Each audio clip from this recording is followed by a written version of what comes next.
c'est Nathalie pour le livre du mois.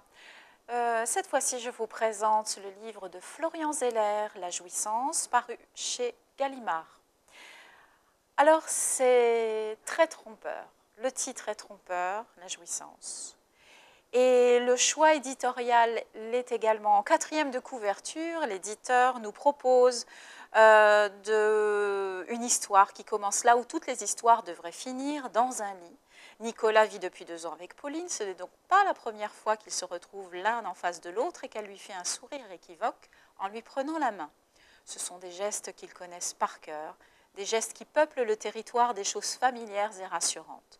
Ce jour-là, pourtant, quelque chose d'inédit se produit, il est allongé sur le dos, et Pauline, qui vient de retirer son soutien-gorge, ferme légèrement les yeux comme elle a l'habitude de le faire quand le plaisir commence sa douce anesthésie du monde. Soudain, la couette se soulève et une troisième tête apparaît. Alors, pour moi, c'est pas tout à fait un coup de cœur dans la mesure où on se trouve un petit peu trompé sur la marchandise. Le titre, la quatrième de couverture, laisse à penser qu'il s'agit d'un roman léger, érotique. Or, il n'en est rien. Il s'agit presque d'une plate histoire d'amour d'un couple de trentenaires, Pauline et Nicolas, qui vivent très simplement dans la mesure où ils sont d'une génération qui n'a pas connu de malheur de l'histoire, qui n'a pas connu de guerre, rien de particulier ne leur arrive, ils ont une bonne situation, un couple, on dirait aujourd'hui, normal. Et effectivement, donc, le titre, c'est simplement que c'est un couple qui vit de la facilité qui lui est offerte. Simplement, l'arrivée d'un enfant va leur permettre, du moins le croit-il, de redonner un peu d'énergie à ce couple qui vit finalement dans une normalité qui peut dévier vers la routine. Or, il n'en est rien.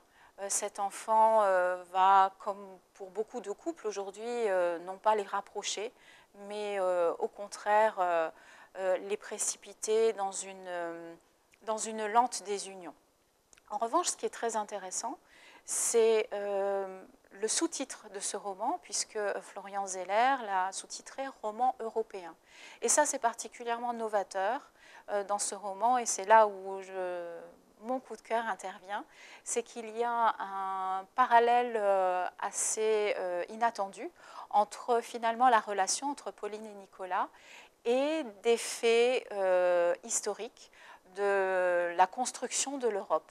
Donc en fait, il met très bien en parallèle la construction et la déconstruction aussi de ce couple avec les vicissitudes de la mise en place du concept de l'Europe, des relations difficiles, de cette construction qui ne s'est pas faite en un jour. Voilà, c'est cet aspect-là que je trouve très intéressant et que je trouve aussi que Florian Zeller n'a pas suffisamment mis en avant dans les différentes interviews qu'il a données dans la presse et à la télévision.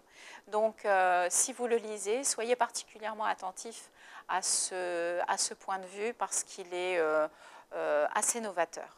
Voilà, à la prochaine. Joyce Maynard a écrit de nombreux romans et essais, et elle a été assez connue grâce à un écrivain mystérieux et mythique, J.D. Salinger. Elle a eu une liaison justement avec cet homme à l'âge de 19 ans alors que lui en avait 53. Lui, il est décédé en 2010 à l'âge de 91 ans. Et elle a donc fait une autobiographie aussi en 2011 sur cette relation qu'elle a eue avec cet écrivain qui l'a aidée aussi dans l'écriture de ses romans. J'ai découvert son écriture qui ne vous laisse pas indifférent. Dès que vous commencez ces livres, vous ne pouvez plus les lâcher. Vous êtes obligé d'aller jusqu'au bout. Le résumé des filles de l'ouragan. Donc c'est l'histoire de 2 familles différentes, une un peu catholique et l'autre un peu plus libre d'esprit. 2 familles complètement différentes. Et c'est l'histoire de 2 filles qui sont nées le même jour dans le même hôpital et qui ont été conçues pendant ce fameux ouragan. Tout au long du livre, on se doute de quelque chose. On croit savoir comment dire, le mystère qui entoure ces deux filles. Il faut vraiment arriver à la fin du livre pour recoller tous les morceaux et avoir toute la solution du puzzle. Donc ces filles sont assez dissemblables, mais elles se battent pour la même chose, pour avoir une place dans ce monde.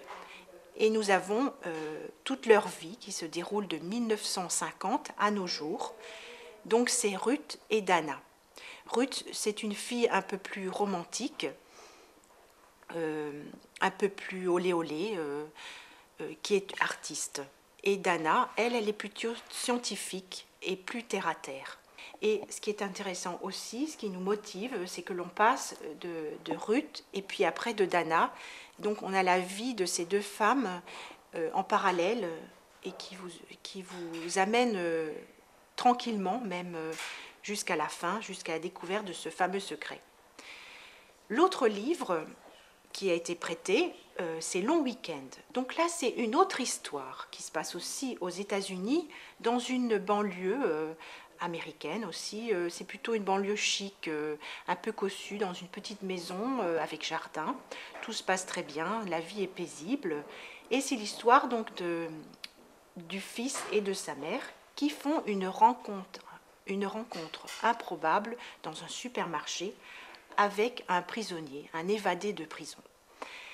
Et cette histoire, cet homme va vraiment bouleverser leur vie et toute l'histoire va être complètement perturbée.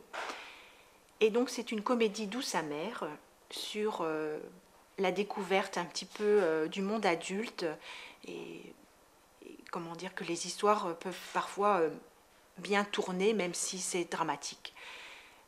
Et donc ce jeune homme découvre aussi les hommes et les femmes à l'âge adulte, lui qui est un petit peu naïf et qui n'est pas encore sorti de son enfance. Voilà, lui, il est plutôt adolescent.